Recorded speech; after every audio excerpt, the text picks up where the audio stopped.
Hi everyone, how you all doing?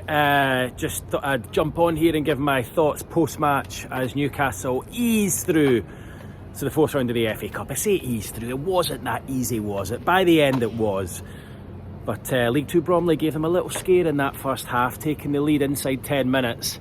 And it's certainly silenced the 52,000 here inside St James's Park today. Firstly, I want to say, unbelievable turnout for a cup tie. A lot of the other clubs this weekend struggling to fill their stadiums, struggling to get people involved and engaged with the FA Cup. But amazing to see this place, sold out for a game against a League 2 side. I spoke to a number of fans outside earlier, lots of youngsters who are coming along to their first game. I'm sure they thoroughly enjoyed it. Yes, there could have been a few more goals, but when I saw the starting 11 before the game, realised there were 9 changes, I did think it would be as easy as some may think. And then of course when Bromley went ahead, just gave everyone a little fright that Eddie Howe has admitted in the press conference afterwards. But before we talk about the game, let's get the news out the way. And the big piece of news coming out of Eddie Howe's post-match press conference is that he feels that, or he's hopeful that Martin Dubravka is not just going to stay until the end of the season, but potentially sign a new contract at the football club to keep him here longer term. Of course, as we've been reporting for a couple of weeks now, Saudi Pro League club Al Shabab are trying to get Dubravka. And as I said on a video on Friday, it just feels from Newcastle's point of view, it would be a really, really bad time for them to let him go. Yes, at the end of last season it would have been good, probably a good time to move on and change, but he's been in great form recently. He's kept a number of clean sheets. He looks like his confidence has soared in recent games, and I just think it would be really dangerous for Newcastle to allow him to go now when he's got a few months left in his contract, when he's currently the number one goalkeeper, and we don't know how Nick Pope's going to be when he gets back. There's nothing to say that Nick Pope might come back in, pick up an injury, have a setback, and then Newcastle are only left with players who have never really played for the team before. And I think, as Eddie Howe sees it, probably not who he would want to have in goals for a potential cup final. So I just think for Martin Dubravka to leave when there's a potential cup final on the horizon, when he's playing so well, when the team's doing great, I think it'd be a bad time for him to leave. And yes, it probably maximises what he can earn over in Saudi, but I still feel that, come the end of the season, or maybe even into next, that offer from Saudi should still be there. And he's young enough as a goalkeeper. He's just about to turn 36. He should be able to make a big money move like that, but I just don't think it'd be a good time for him to leave. And Eddie Howe said in this press conference there, like, he hopes that this just dies down and goes away. He's confident Dubravka is going to stay. He says, look, there won't be any big announcement from the club, but we're hopeful that he will stay until the end of the season, or potentially even sign a new contract to remain here longer term. But as I said in my video on Friday, Newcastle are essentially going to have to give him a sweetener to stay, because he's had his head turned by the Saudi move. While it's not done anything to affect his performances, yes, he'll probably admit he could have done better for that first goal today. The Bromley goal today did get a hand hit. Probably feels he should have kept it out, but that's one small mistake in what has been a multiple good performances in recent months, and I think you'll give him that one. And I think if there was any match that you'd allow him to make a mistake, it would probably be this one, because Newcastle had more than enough to not just get back into the game, but come through and win it in the end. So it sounds the way he's speaking that Dubravka is here to stay, and I think that is just what's required. You heard the fans over in the Gallagate corner there singing for him to stay. Without doubt, he feels loved. He loves this football club. He probably doesn't want to go. He's going for financial reasons. So if Newcastle can give him a little bit of a sweetener to stay, then it sounds as though that's what the future is going to hold for Martin Dubravka. It will be really interesting to see what happens when Nick Pope comes back from fitness round about a week's time, maybe a week to 10 days time. Does he come straight back in? Did he stick with Dubravka? I would be surprised. I would have said at any other time, I would have said Nick Pope comes straight back into the side.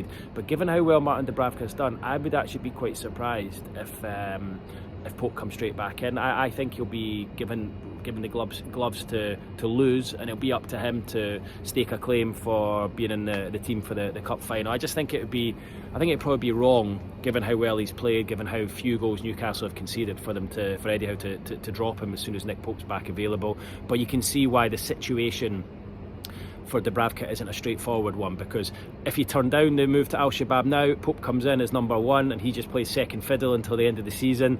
It's not really ideal for him. He must have had some kind of assurances or a feeling. He must have a feeling that when Pope comes back, he'll remain in the team. So let's see what the future holds. But yeah, I think that's good news, because it would have been leaving the team and the club open to conjecture. It would have been left them open if they'd allowed Dubravka to go, and it would have left them short in the goalkeeping department.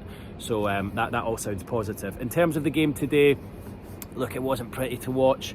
You know, when you make 9 changes before a game, there's always going to be that. You could tell some of the players were rusty. I think maybe one or two not that happy about things at the moment. You could tell maybe one or two of their body language, probably feeling hard done by. Harvey Barnes, for one, you know, he'll feel hard done by that he's out of the team. He scored 5 goals this season, important goals as well, and now he's getting fleeting substitute appearances, and he's probably thinking he's done nothing wrong. And he did really, really well at the start of the season, wide left, when Anthony Gordon wasn't performing as well as he is now, and he's not really done anything wrong to be left out of the team. So he'll feel hard done by. I could kind of sense that in his body language today. Now, Eddie Howe has said that he was taken off because he had a muscle strain and he wasn't hooked, but let's wait and see for that one. He said he felt something in the first half. I kind of thought Eddie would say that, but that might have been the case. I would be surprised if he wasn't given a bit longer to try and improve. On top of that, I thought Almiron looked poor today. Looked like a player who hasn't played for long. Kieran Trippier came into the side and captained the team. He got better as the game went on, but I think by his high standards, that isn't one of his better performances, and you know, he's not quite as dynamic and as quick and as energetic as what we've seen from Kieran Trippier in previous races. Yes, you're up against a team who are largely sitting in, but that's not the Kieran Trippier of old. And again, I think he can kind of, you can understand that, because you know, he's not played a lot of football, and Tino Livramento's held down that right back position. Sean Longstaff seemed to get a bit of stick in the first half. I thought he grew into it in the second. Perhaps he's a bit frustrated that, you know, he hasn't featured much, and you know, if reports are correct, the club would be willing to, you know, allow him to go, to try and bring in some funds, to try and spend in other areas of the pitch. That might be something that at the back of his mind, he might be thinking, look, it doesn't really matter what I do here, I can't win. I thought he got better as the game got on, but I did think he was outshone in midfield by Lewis Miley today, who of course is coming back from injury, but I thought he looked really good. He's filled out a lot. He looks like a real physical specimen now compared to last year. Really has beefed up, took his goal brilliantly. What a strike it was. And although he probably didn't look 100%, he certainly looked like he was getting back to his best, and I think there's a real chance that he could really go to the top there. It's going to be hard for him to break into midfield with Sandro Tonali, Joe Linton and Bruno Guimaraes in there, but look, what an option he is from Newcastle to come off the bench, and you know, what a future he has in the game. And that rocket in the first half just gave you a little reminder as to exactly what he can do. So that's it in the players that I felt, you know, were coming in and looking rusty. I think it's also worth mentioning Will Osula as well. It's a strange one, to be totally transparent and honest. I was sort of saying to a couple of people sat round about me, don't think he's the answer here, because you know, I'd watched him against Wimbledon and he was poor that night, didn't look like scoring. Watched him again for nearly an hour and I thought the same. Thought he ran about a lot but didn't create anything, looked a bit of a headless chicken at times. And then he gets the ball wide right, cuts inside 2 and rifles it into the top corner. So what do I know? But that was just one moment. Other than that, I thought he was okay. I think he's got a lot to learn. He's clearly a popular lad. You can tell all the other players love him.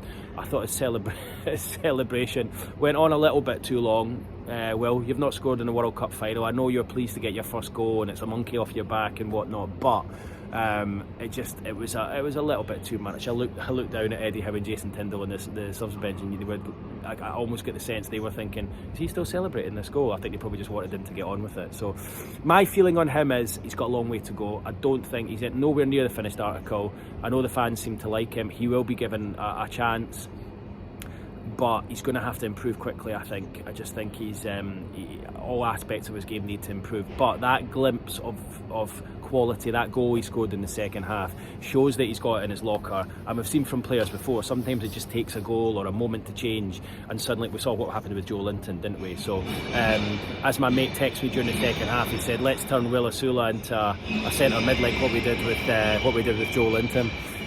beef him up and see him in there. But look, he wouldn't get into the team in midfield. I think his best chance is up front, given the fact that Newcastle are light in numbers in that department. But look, really pleased to see him score his goal. I think he's got a bit of work to do, but this was an ideal opportunity for him to come in today and show what he could do, and he'll feel a real weight off his shoulders, the fact that he's managed to score.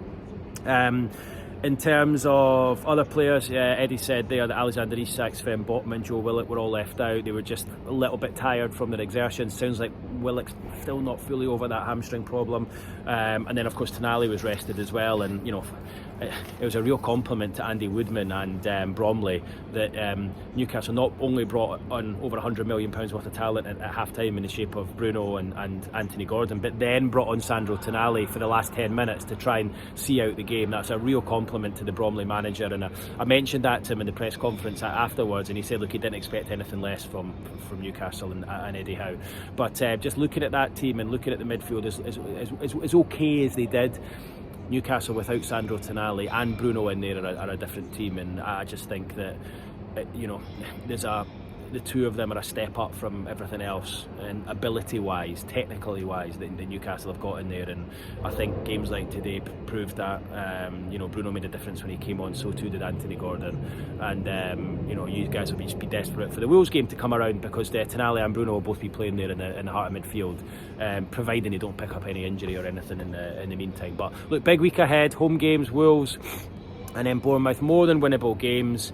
Not easy. Wolves have got a new manager. Bournemouth, good team this season, but 8 wins in a row. It wasn't pretty today. You need to get the mindset back to the performance against Arsenal and Tottenham last week, and there's nothing to say you can't finish off this week without 10 wins in a row. It'll be incredible, that, wouldn't it? Now, I actually think Newcastle are probably playing better away from home at the moment. Is there a bit of an expectancy at home? Maybe, but you'd like to think there'd be enough in their squad to deal with both of those games this week, and suddenly the season is looking very, very interesting indeed. Birmingham away, it's just been drawn in the next round of the Cup. Not a pretty one, but more than winnable, and it'd be great to go into March when the Cup final, when hopefully Newcastle are in the Cup final at that stage, and you're still in 2 trophies, and the season's like a really, really enjoyable one. So it's been a long time since we've been able to report on situations like this where Newcastle are like deep into cup competitions. I know there's a long way to go in the FA Cup, but certainly with the Carabao Cup, we saw it 2 years ago. We all enjoyed it. You guys enjoyed it as fans,